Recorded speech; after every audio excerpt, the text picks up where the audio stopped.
Alright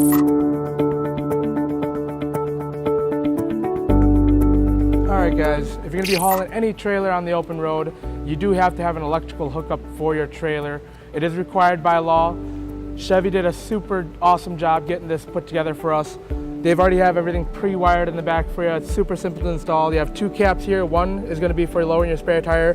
The other one is just a cap that covers up your wiring for you. So what you'll have to do is you'll have to take this here, push it down, twist it off. Once it's out, you'll see that your wiring is all pre-connected to here.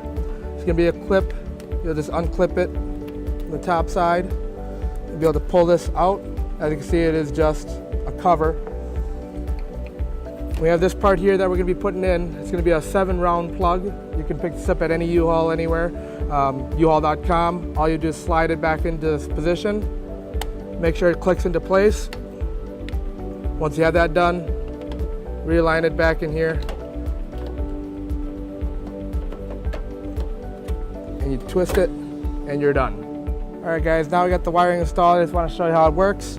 Flip it open, you got your 7-round design there. You'll be able to plug your trailer right into it. If you are hauling a boat trailer, all you have to do is grab an adapter, plug it in. You got your 4-flat for your boat. Awesome, ready to get on the river and enjoy some fun. Thanks for watching. Stop in and see us. We'll get you hauling again. To learn more about the products seen in this video or to schedule an installation by U-Haul Hitch Professional, visit us online today at uhaulhitches.com.